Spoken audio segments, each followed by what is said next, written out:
अखिल भूमंडलीय सर्व शिरोमणि मुनि समाज के संस्थापक आदि मुनीश्वर योगेश्वर सद्गुरुदेव शिव मुनि महाराज की जय।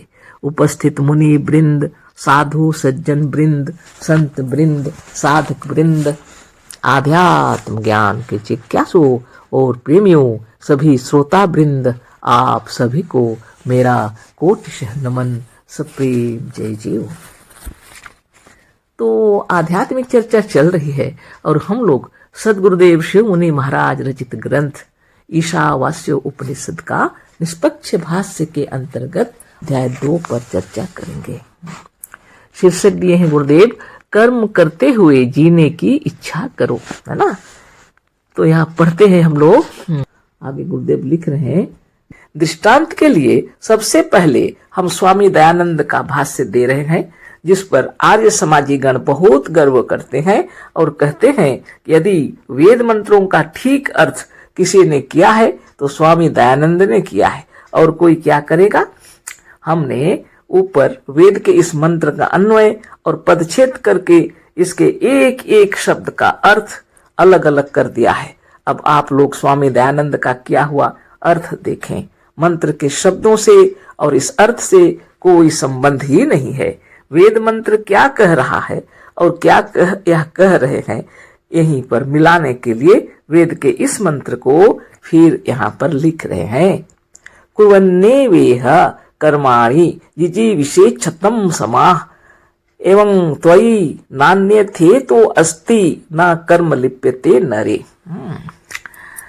अब स्वामी दयानंद का अर्थ सुनिए, जरा देखिए तो सही, यह इस वेद मंत्र के किस शब्द का अर्थ कर रहे हैं। दयानंद का अर्थ, मनुष्य आलस को छोड़ के सब देखने हारे न्यायाधीश परमात्मा और करने योग्य उसके आज्ञा को मानकर शुभ कर्मों को छोड़ते हुए ब्रह्मचर्य के सेवने से विद्या और अच्छी शिक्षा को पाकर उपस्थ इंद्रिय को रोकने से पराक्रम को बढ़ाकर अल्प मृत्यु को हटावें, युक्त आहार विहार से 100 वर्ष की आयु को प्राप्त होवें। जैसे जैसे मनुष्य सुकर्मों में चेष्टा करते हैं वैसे वैसे ही पाप कर्म से बुद्धि की निवृत्ति होती और विद्या अवस्था और सुशीलता बढ़ती है। ये रहा अर्थ। तो बहुत बड़ी बात हो गई। आगे गुरुदेव लिख रहे हैं, यह है स्वामी दयानंद का अर्थ जो उन्होंने वेद के इस मंत्र का किया है। स्वामी दयानंद का अर्थ क्या है? ऊपर वेद के एक मंत्र को लिख दिया है और नीचे जो चाहा है कहते चले गए हैं। इसमें तो शुभ कर्मों को भी छोड़ने के लिए कहा है स्वामी दयानंद ने। गुरुदेव लिख रहे हैं, जमाना आ रहा है, अब लोग संस्कृत पढ़ रहे हैं। आने वाले जमाने में ऐसा अर्थ करने वालों को कितनी घृणा की दृष्टि से देखेगा। इसे हमारे शिष्य, हमारे पाठक और हमारे अर्थ पढ़ने वाले देखेंगे। हम क्या लिखे हैं, हम क्या इसका खंडन करके एक बालक भी कहेगा कि स्वामी दयानंद का अर्थ इस मंत्र का है ही नहीं, केवल इस वेद मंत्र के नीचे लिख दिया गया है। कितना धोखा दिया है संसार को स्वामी जी ने यह वर्णनातीत कितना धोखा दिया है स्वामी जी ने, यह वर्णनातीत है। गुरुदेव लिख रहे हैं, आप जो चाहते कहते थे, कह सकते थे, पर आपको इस वेद मंत्र का अर्थ कहकर नहीं लिखना चाहिए था। सबसे बड़ा पाप तो यह है कि उन्होंने जानबूझकर सबको धोखा दिया है। इस वेद मंत्र के अर्थ के नाम से वह सब बातें लिख डाली हैं जो इस वेद मंत्र के अर्थ से कोई संबंध नहीं है। सद्गुरुदेव शिव मुनि महाराज की जय। अर्थ क्या कर दिए। हाँ, मनुष्य आलस को छोड़ के सब देखने हारे न्यायाधीश परमात्मा और करने योग्य उसके आज्ञा को मानकर शुभ कर्मों को छोड़ते हुए ब्रह्मचर्य के सेवन से विद्या और अच्छी शिक्षा को पाकर उपस्थ इंद्रिय को रोकने से पराक्रम को बढ़ाकर अल्प मृत्यु को हटावें, युक्त आहार विहार से 100 वर्ष की आयु को प्राप्त होवें। जैसे जैसे मनुष्य कर्मों में चेष्टा करते हैं वैसे वैसे ही पाप कर्म से बुद्धि की निवृत्ति होती है और विद्या अवस्था और सुशीलता बढ़ती है। बताइए सदगुरुदेव क्या बतला रहे थे और ये लोग क्या अर्थ किए हैं। और वेद में जो लिखा हुआ है उसके अनुसार कुछ नहीं लिखा, अपना मनमौजी डाल दिए, है ना। तो गुरुदेव की वाणी और आप विचार कर लीजिए। यह है स्वामी दयानंद का अर्थ जो उन्होंने वेद के इस मंत्र का किया है। स्वामी दयानंद का अर्थ क्या है, ऊपर वेद के एक मंत्र को लिख दिया और नीचे जो चाहा है कहते चले गए। इसमें तो शुभ कर्मों को भी छोड़ने के लिए कहा है स्वामी दयानंद ने। ऐसा होना चाहिए क्या, आप ही सोचिए, शुभ कर्मों को क्यों छोड़े।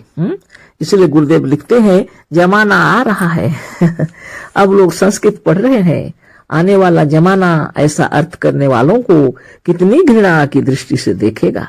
इसे हमारे शिष्य, हमारे पाठक और हमारे अर्थ पढ़ने वाले देखेंगे। हम क्या लिखें, हम क्या इसका खंडन करें। एक बालक भी कहेगा कि स्वामी दयानंद का अर्थ इस मंत्र का है ही नहीं। केवल इस मंत्र, वेद मंत्र के नीचे लिख भर दिया गया है। कितना धोखा दिया है संसार को स्वामी जी ने, यह वर्णनातीत है। आप जो चाहे कहते हैं, आप जो चाहते कहते थे, पर कह सकते थे, पर आपको इस वेद मंत्र का अर्थ कहकर नहीं लिखना चाहिए था। सदगुरुदेव कह रहे हैं स्वामी दयानंद जी से, यदि उनकी इच्छा थी, जो कहना चाहते थे कह लेते, लिख लेते, लेकिन इस मंत्र के नीचे ऐसा नहीं लिखना चाहिए था। इस मंत्र का अर्थ बोल करके नहीं लिखना चाहिए था। सबसे बड़ा पाप तो यह है कि उन्होंने जानबूझकर सबको धोखा दिया है ना। इस वेद मंत्र के अर्थ के नाम से वह सब बातें लिख डाली जो इस वेद मंत्र के अर्थ से कोई संबंध नहीं है।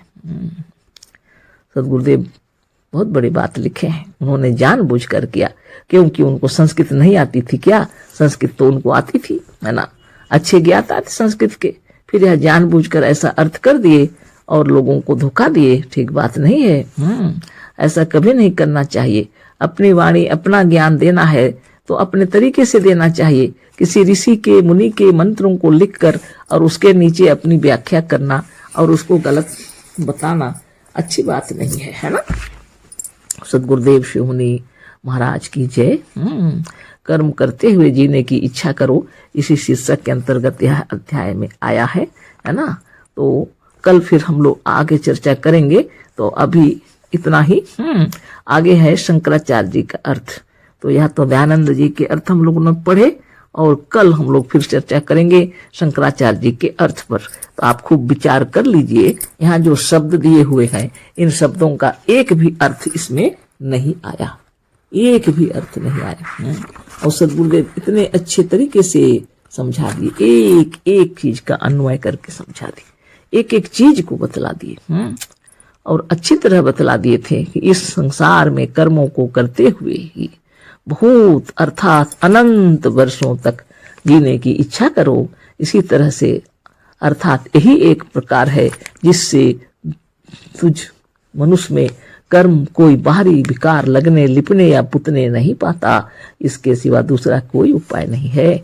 इस मंत्र में लिखा हुआ है, निरंतर कर्म करते रहने के लिए लिखा हुआ है, ताकि दूसरा कोई विकार शरीर के अंदर प्रवेश ना करे, कोई लिपने पुतने ना आए आपके ऊपर, जिससे कि आपकी स्वरूपस्थ बने रहें, स्वस्थ बने रहें। इस मंत्र की ऐसी बातों को छोड़कर लोग अनर्थ कर दिए, मंत्रों का अर्थ करके गलत कर दिए, है ना। कितने सुंदर तरीके से लिखा हुआ है, गुरुदेव लिखे हुए हैं, इनका एक एक मंत्र का अर्थ बतला दिए।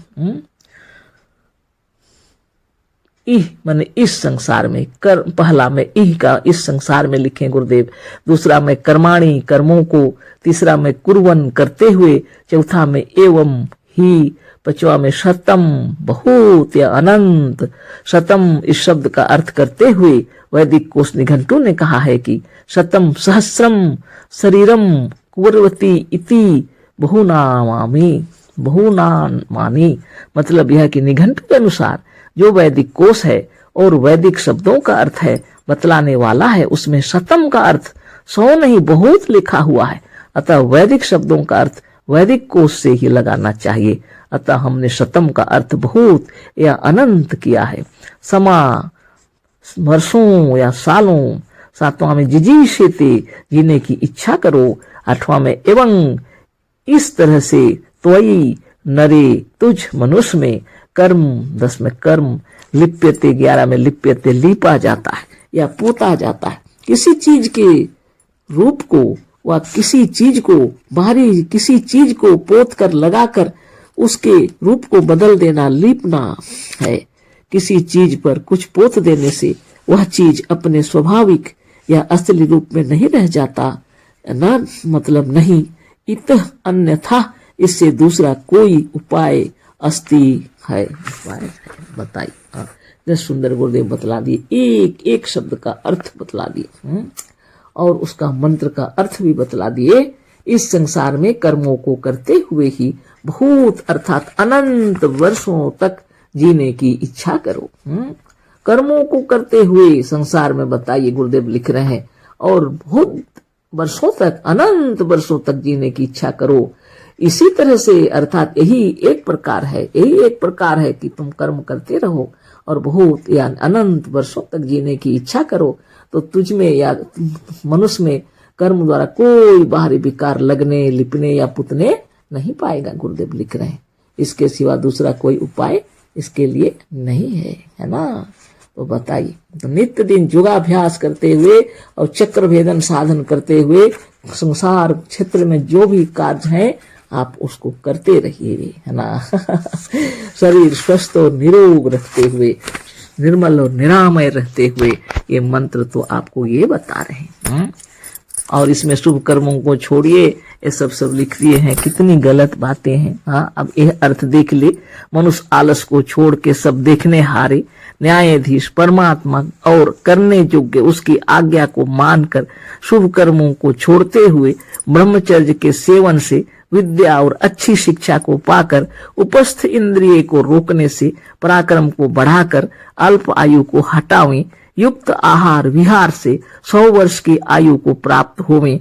जैसे जैसे मनुष्य कर्मों में चेष्टा करते हैं वैसे वैसे ही पाप कर्म से बुद्धि की निवृत्ति होती और विद्या, अवस्था और सुशीलता बढ़ती है। यह है दयानंद जी का अर्थ। बताइए, इसी पर चर्चा हो गई पूरी तरह, है ना। तो बहुत बड़ी बात है। सदगुरुदेव शिव मुनि महाराज की जय। और आप लोग अच्छी तरह पढ़िए और जानिए और सुनिए और विचार कीजिए और स्वयं ध्यान और तपस्या करते हुए अनंत काल तक जीने की इच्छा करेंगे। शरीर भी स्वस्थ और निरोग रहेगा। और इधर उधर के अर्थ देख करके मनोबल को क्षीण नहीं करना चाहिए। लेकिन फिर भी हम लोग लिखे हुए हैं, गुरुदेव इसलिए पढ़ रहे हैं सबके अर्थ। अभी स्वामी शंकराचार्य जी का अर्थ देख रहे हैं। सनातन धर्मियों को उनके ऊपर बहुत ही गर्व है और गर्व तो होना ही चाहिए। लेकिन आप देख लीजिए क्या लिखा हुआ है, अर्थ उन्होंने कैसे किए हैं। तो मंत्र है, कुर्वन्नेवेह कर्माणि जिजीविषेच्छतं समाह एवं त्वयि नान्यथे तो अस्ति न कर्म लिप्यते नरे। ये है मंत्र और भाष्य किए हैं, संस्कृत से ही भाष्य किए हैं। कुर्वन्नेह इह निवर्त्यन्नेव कर्माण्यग्निहोत्रादीनि जिजीविषेज्जीतिव तुमिच्छेच्छतं शतसंख्यकाः समाः संवत्सरान् तावधि पुरुषस्य परमायुर्निरूपितं तथा च प्राप्तानुवादेन यज्जीविषेच्छतं वर्षाणि तत्कुर्वन्नेव कर्माणि ते तद्विधीयते। एवमेव प्रकारेण त्वयि जिजीविषेशते नरे नरा मात्राभिमानिनीत एतस्मादग्निहोत्रादीनि कर्माणि कुर्वतो वर्तमानात् प्रकारादान्यथा प्रकारान्तरं नास्ति येन प्रकारेण शुभं कर्म न लिप्यते कर्मणा न लिप्यते इत्यर्थः। अतः शस्त्राविहितानि कर्माण्यग्निहोत्रादीनि कुर्वन्नेव जिजीविषेत्। इस तरह से संस्कृत से उसका जो भाष्य किए हैं स्वामी शंकराचार्य जी।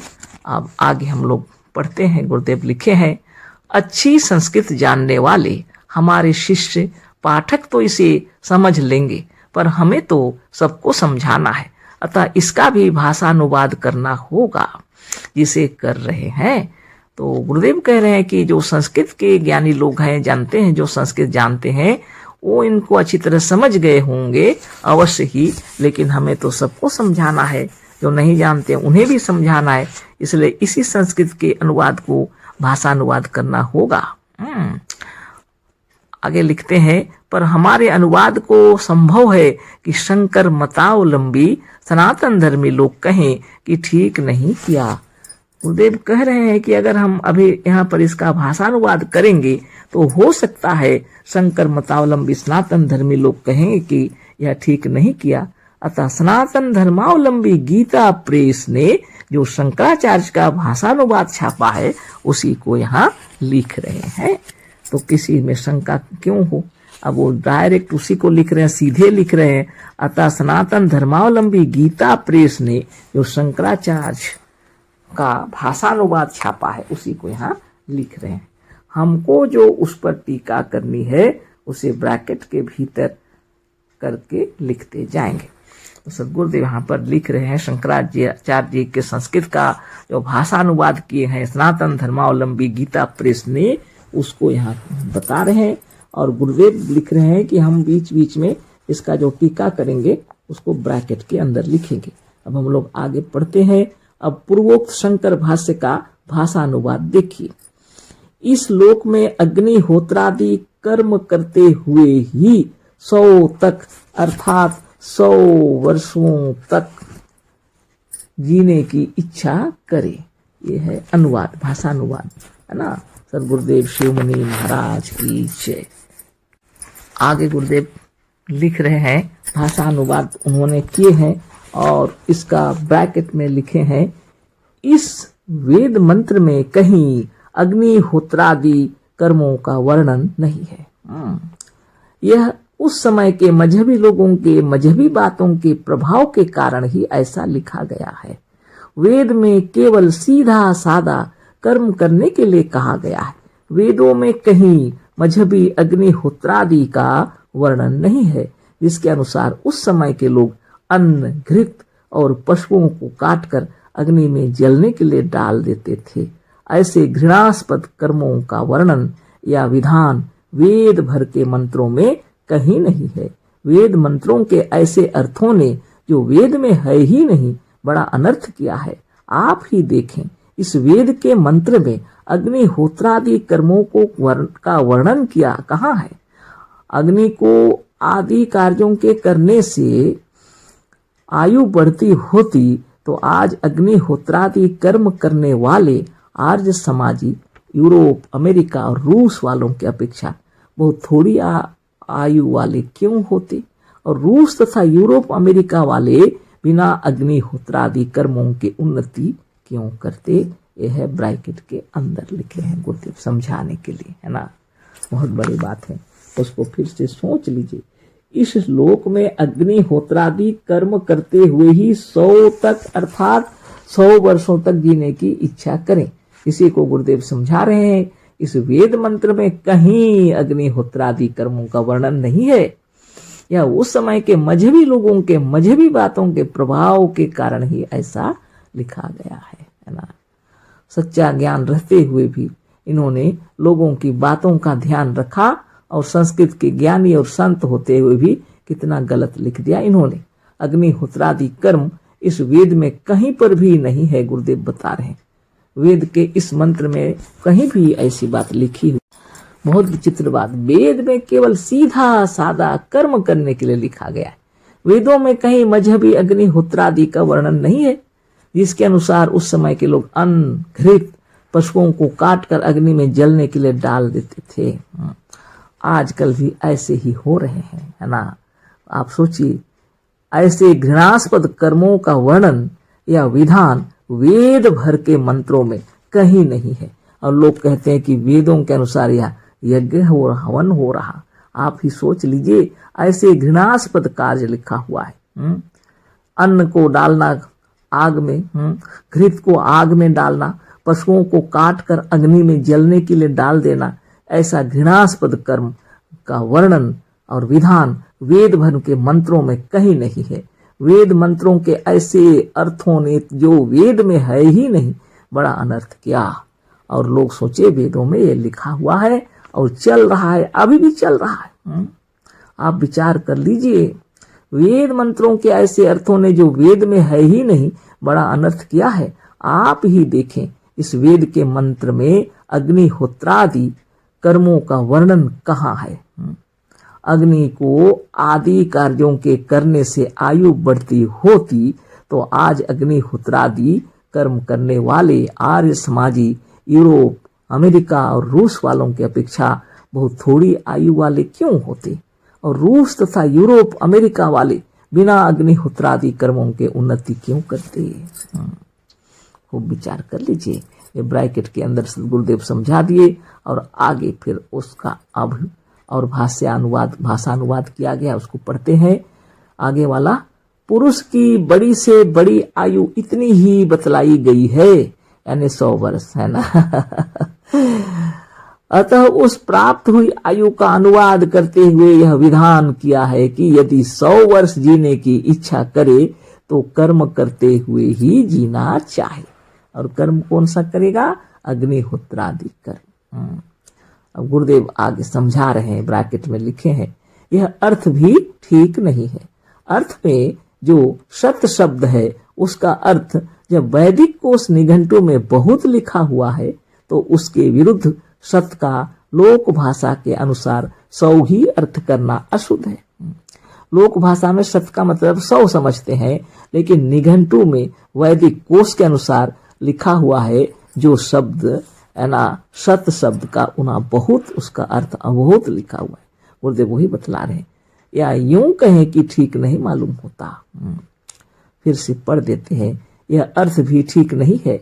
मंत्र में जो सत शब्द है उसका अर्थ जब वैदिक कोश निघंटु में बहुत लिखा हुआ है तो उसके विरुद्ध सत का लोक भाषा के अनुसार 100 ही अर्थ करना अशुद्ध है। यह यूं भी ठीक नहीं मालूम होता। आप ही सोचें कि जो 90, 98 या 99 वर्ष का हो चुका हो, कोई कर्म इस भावना से क्यों करेगा कि मैं केवल 100 वर्ष जीऊं। इसका मतलब तो यह होगा कि वह अपने से कर्मों का करता हुआ यह चाहे कि वह 2-1 वर्ष में मर जाए। अतः यही इस मंत्र के सत शब्द का अर्थ बहुत ही ठीक है। तो बहुत ही लिखना चाहिए, सत का 100 नहीं लिखने गुरुदेव, क्योंकि इसको प्रत्येक अवस्था का मनुष्य कह और चाह सकता है कि हम बहुत वर्षों तक जिए, और बहुत वर्षों तक जीने की इच्छा से हर अवस्था का मनुष्य बराबर कर्म करता रहेगा। पर शतम समाह का 100 वर्ष अर्थ करने वालों ने यह नहीं सोचा कि 99 वर्ष का मनुष्य तो ऐसे कर्मों को छोड़ बैठेगा जिसे करने से वह 1 वर्ष से अधिक नहीं जी सकता। केवल 100 वर्ष की आयु रहेगी तो क्या करे। ऐसा नहीं होना चाहिए, गुरुदेव लिख रहे हैं। अतः सर्वसम्मत से अर्थ यही ठीक है जो हमने किया है, यानी सत का मतलब बहुत होना चाहिए, सिर्फ 100 ये तो लोक भाषा है ना। वैदिक कोश के अनुसार, निघंटु के अनुसार सत का मतलब 100 नहीं, बहुत लिखा हुआ है, बहुत यानी अनंत है। तो ये बहुत बड़ी बात हो गई। अब आप सोचिए और आप विचार कीजिए, अनंत वर्षों तक जीने की इच्छा करो, कर्म करते हुए लिखे हैं। तो अपनी अपनी इच्छा है ना। ये तो हम अपनी तरीके से हम बोल रहे हैं है ना। परिवारजन सभी लोग अगर जीवित रहे तो इच्छा तो जरूर होगी, यह इसको माया बोलते हैं हम लोग। लेकिन इस माया से परे यदि कोई है और जीने की इच्छा करना चाहे तो वो साधन, ध्यान, तपस्या, योग के साथ शरीर को स्वस्थ निरोग रखते हुए जब जितने दिनों तक जीना चाहे जी सकते हैं। लेकिन गुरुदेव का कहना है केवल 100 वर्ष की आयु है बोल के जो लिखा गया है यह गलत है। यदि किसी की आयु 90 वर्ष है कि 98 वर्ष है कि 99 वर्ष है और इसको पढ़ेगा अगर, और वो सोचेगा कि अरे बाप रे, अग्निहोत्रादि कर्म करने से 100 वर्ष तक जी सकता है व्यक्ति, तो सोच में पड़ जाएगा। 99 वर्ष वाला सोचेगा मैं क्यों करूं, केवल 1 वर्ष जीने के लिए 1 वर्ष में मर जाऊंगा, है ना। ऐसी बातें हैं। तो सदगुरुदेव कह रहे हैं सतम समाह का अर्थ है बहुत वर्षों तक जीने की इच्छा। तो इच्छा तो अपनी अपनी है ना। सदगुरुदेव शिव मुनि महाराज की जय, जिन्होंने आत्मा को ईश्वर बतलाया, और यही सबसे बड़ी शक्ति है। आपकी इच्छा शक्ति प्रबल हो, आपकी इच्छा हो, जब तक चाहे जी सकते हैं, जब चाहे शरीर छोड़ सकते हैं, इसमें कोई संदेह नहीं।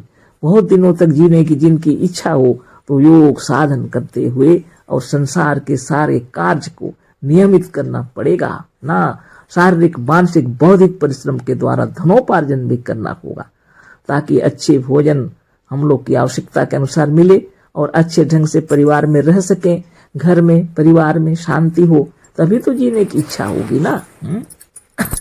अब ये तो आपके ऊपर रख दिए, आगे पढ़ते हैं। इस तरह इस प्रकार जीने की इच्छा करने वाले तुझ मनुष्यत्व मात्र का अभिमान करने वाले के लिए इस अर्थात अग्निहोत्रादि कर्म करते हुए ही ब्रैकेट में है आयु बिताने के वर्तमान प्रकार से भिन्न और कोई ऐसा प्रकार नहीं है। गुरुदेव उसको ब्रैकेट में लिखे हैं, यह तो बहुत ही असत्य और अशुद्ध अर्थ है। क्या अग्निहोत्र करने वाले ही 100 वर्ष तक जीवित रह सकते हैं? देखा तो यह जा रहा है कि अग्निहोत्र करने वाले 100 वर्षों तक पहुंचते ही नहीं। विचार कर लीजिए। शंकराचार्य लिखे हैं, इस तरह इस प्रकार जीने की इच्छा करने वाले तुझ मनुष्य या मनुष्यत्व मात्र का अभिमान करने वाले के लिए इस अर्थात अग्निहोत्रादि कर्म करते हुए ही वर्तमान प्रकार से भिन्न और कोई ऐसा प्रकार नहीं है आयु बिताने के लिए। गुरुदेव लिखे है ना। मतलब अग्निहोत्रादि करते हुए ही जीवित रहा जा सकता है। गुरुदेव कह रहे हैं, यह तो बहुत ही असत्य और अशुद्ध अर्थ है। क्या अग्निहोत्र करने वाले ही 100 वर्ष तक जीवित रह सकते हैं? देखा तो यह जा रहा है कि अग्निहोत्र करने वाले 100 वर्षों तक पहुंचते ही नहीं, जिससे अशुभ कर्म का लेप ना हो, अर्थात जिससे यह पुरुष कर्म से लिप्त ना हो। तो इसका जो अर्थ दिए हैं इस तरह से, जिससे अशुभ कर्म का लेप ना हो, अर्थात जिससे यह पुरुष कर्म से लिप्त ना हो, अर्थात अग्निहोत्रादि शास्त्र विहित कर्मों को करते हुए ही जीने की इच्छा करे। तो अग्निहोत्रादि जो कर्म है उसको शास्त्र विहित बताए हैं शंकराचार्य जी, और गुरुदेव कह रहे हैं शास्त्रों में कहीं लिखा ही नहीं। ऐसे ही जीने की इच्छा करें।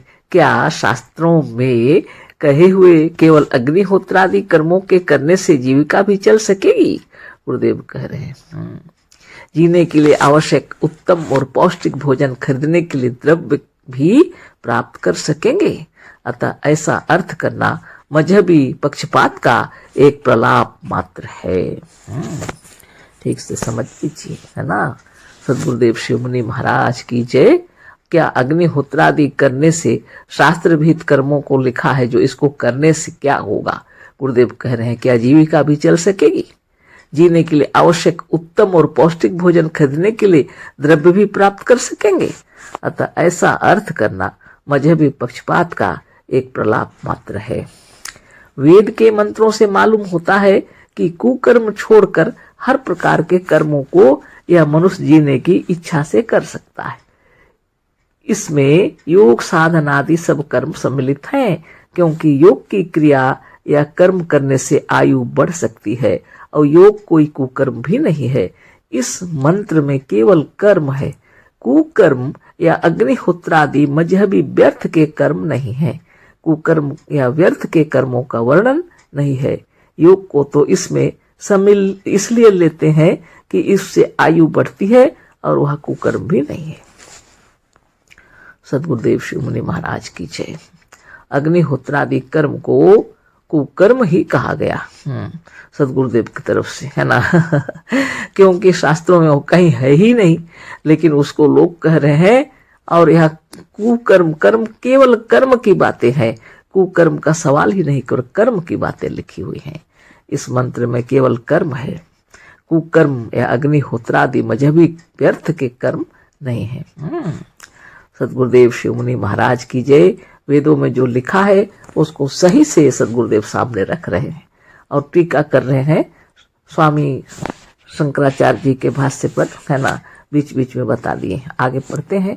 इस मंत्र का अर्थ करने वालों में से 100 में से 90 लोगों ने यह कहा है कि उपनिषदों के मंत्रों में आत्मज्ञान है या ईश्वरीय ज्ञान है, कर्म कांड नहीं, कर्म करने की बात नहीं है।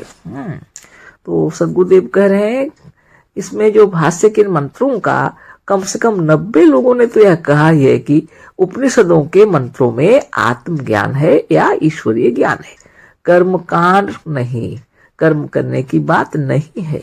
कुछ ज्ञानी लोग ऐसे बता दिए। कहते हैं यह ज्ञान कांड है, कर्म कांड अलग है ना। ज्ञान हो जाने पर कर्म छूट जाता है। कुछ लोग ऐसा बता रहे हैं कि यह ज्ञान कांड है, कर्म कांड नहीं है, कर्म कांड अलग से रखा हुआ है, और यदि ज्ञान हो जाता है तो कर्म छूट जाता है। गुरुदेव कह रहे हैं यह बिल्कुल मूर्खता की बात है। ज्ञान होने पर ही कर्म होता है। जिसे मोटर चलाने का ज्ञान नहीं है वह मोटर नहीं चला सकता। मोटर चलाने का ज्ञान होने पर ही मोटर चलाना रूप कर्म हो सकता है। इंजीनियरिंग का ज्ञान होने पर ही एक इंजीनियर अपना कर्म अच्छी तरह से कर सकता है और करता है। जिस व्यापार की ज्ञान नहीं उस व्यापार का काम नहीं हो सकता। कृषि विज्ञान का ज्ञान होने पर ही खेती का काम हो सकेगा। संस्कृत, फारसी, अंग्रेजी कोई भी भाषा हो, उस भाषा का ज्ञान होने पर ही उस भाषा के पठन पाठन का कर्म हो सकता है। मुक्ति और स्वतंत्रता को प्राप्त करने का कर्म योगाभ्यास, योग साधन का ज्ञान होने पर हो सकता है। धन, रूप तथा स्वास्थ्य लाभ की प्राप्ति का कर्म अज्ञानी नहीं ज्ञानी ही कर सकता है। इतनी तर्क सम्मत बातें हैं। ज्ञान होगा और कर्म छूट जाएगा, यह गलत बात है। गुरुदेव उसका उदाहरण कितना देती है ना। गाड़ी चलाना या मोटर चलाने के यदि ज्ञान नहीं है तो मोटर कैसे चलाएगा। इंजीनियर है तो इंजीनियरिंग किया है इसलिए वह अच्छे काम कर सकता है। व्यापार का ज्ञान अच्छा है तो व्यापार अच्छा चलेगा। कृषि विज्ञान का अच्छा ज्ञान है तो अच्छी खेती होगी। बहुत तरह तरह की फसल उगा रहे आजकल। संस्कृत, फारसी, अंग्रेजी की कोई भी भाषा हो, भाषा का ज्ञान होगा तभी तो पठन पाठन होगा। मुक्ति और स्वतंत्रता को प्राप्त करने का कर्म योगाभ्यास भी योग साधन का ज्ञान होने पर हो सकता है। धन, रूप तथा स्वास्थ्य लाभ की प्राप्ति का कर्म अज्ञानी नहीं ज्ञानी ही कर सकता है। आगे पढ़ते हैं। कोई भी मनुष्य बिना कर्म के एक क्षण भी जीवित नहीं रह सकता। सदगुरुदेव कह रहे कोई भी मनुष्य बिना कर्म के एक क्षण भी जीवित नहीं रह सकता। खाना, पीना, श्वास लेना, उठना, बैठना और चलना कर्म ही तो है। इसे छोड़ कोई कैसे सकता है। इसे कैसे कोई छोड़ सकता है। हाँ, आत्मज्ञान होने पर तो वह देखेगा कि आत्मा निरंतर अपने शरीर के भीतर रक्त को दौड़ा रही है, हृदय का धड़कन हो रहा है, अन्न को पचा रही है और निमेषोन्मेष तथा शरीर के पुराने बेकार तत्वों को निकालना और नवीन बनाना इत्यादि सब कर्म अनवरत रूप से बराबर करती चली जा रही है।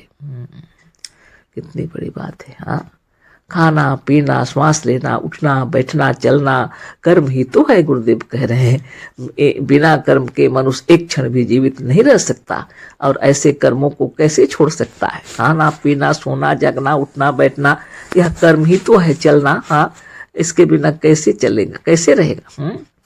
आत्मज्ञान होने पर तो वह देखेगा कि आत्मा निरंतर अपने शरीर के भीतर रक्त को दौड़ा रही है। आत्मज्ञान जब हो जाता है तो आत्मा ही हमारे शरीर के अंदर में रक्त को दौड़ा रही है यह मालूम होता है। हृदय का धड़कन हो रहा है, अन्न को पचा रही है, निमेषोन्मेष तथा शरीर के पुराने बेकार तत्वों को निकालना और नवीन बनाना इत्यादि सब कर्म अनवरत रूप से बराबर करती चली आ रही है, करती चली जा रही है। सदगुरुदेव शिव मुनि महाराज की जय। जब शरीर में आत्मा नहीं होगी तो शरीर के कोई कार्य नहीं होते, इसलिए आत्मा ही कर रही है। आत्मा के बिना यह कार्य नहीं होगा, है ना। इसी को गुरुदेव बता रहे हैं। शरीर के अंदर में रक्त दौड़ाना, हृदय की धड़कन, हाँ, अन्न को पचाना, निमेषोन्मेष करना, या पुराने विकार तत्व जो शरीर के अंदर जो सेल्स को टूट रहे हैं उनको निकालना, फिर नए रूप का निर्माण करना, यह सब कार्य आत्मा की महिमा से हो रहे हैं। जिस समय क्षण भर के लिए भी आत्मा अपना काम बंद कर देगी, उस समय उसी क्षण में मृत्यु हो जाएगी। सदगुरुदेव शिव मुनि महाराज की जय। जिस समय क्षण भर के लिए भी आत्मा अपना काम बंद कर देगी, उसी समय उसी क्षण में मृत्यु हो जाएगी।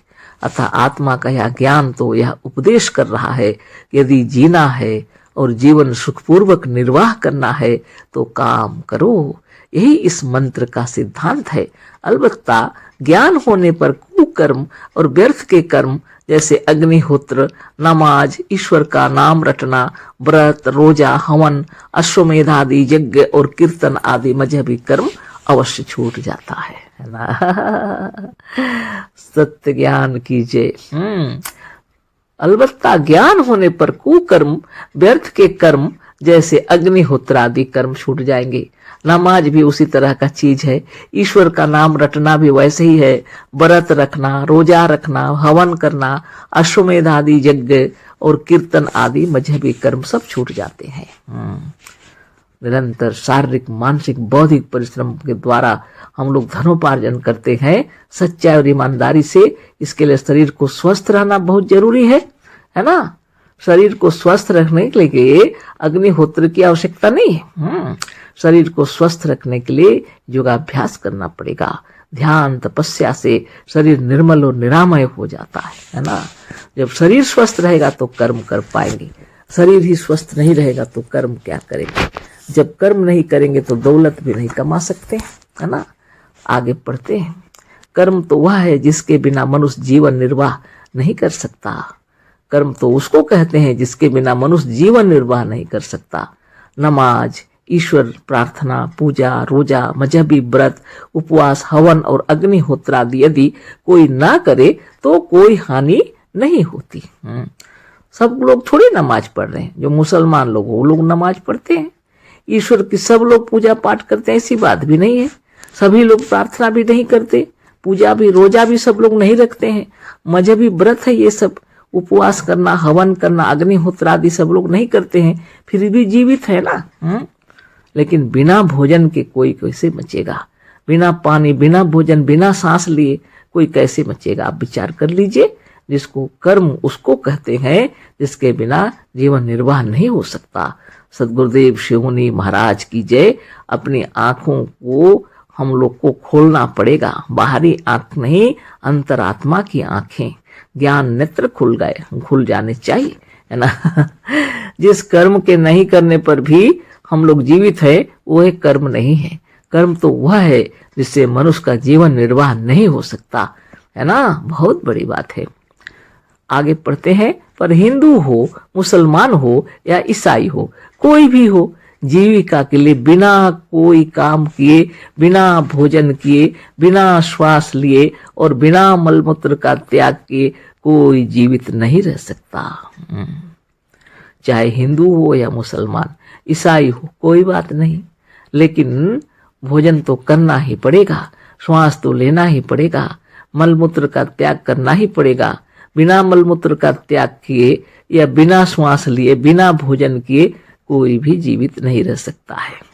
चाहे हिंदू हो या मुस्लिम हो या सिख हो या ईसाई हो, कोई भी हो। यहाँ जात धर्म से कोई मतलब नहीं है। समस्त जीवन को चलाने के लिए अपने अपने तरीके से सभी जीव भोजन पान करते हैं। अतः यह सब कर्म है और सब मजहबों के मजहबी कर्म व्यर्थ है। वेद मंत्रों में कहीं व्यर्थ के मजहबी कर्मों का और हवन तथा अग्निहोत्रादि का अथवा मजहबी ईश्वर की प्रार्थना और उपासना का वर्णन नहीं है। हम तो जिन कर्मों को करने का उपदेश देते हैं उन कर्मों को किए बिना कोई भी नहीं रह सकता। पर मजहबी कर्मों को अथवा चोरी, घूसखोरी और बेईमानी आदि कुकर्मों को छोड़ दिया जाए तो मनुष्य सुख और शांति पूर्वक जीवन निर्वाह करेगा और उसके लिए मुक्ति का, स्वतंत्रता का और ज्ञान का द्वार खुल जाएगा। इसी सत्य बात को बताने के लिए ही हमारा संसार में आना हुआ।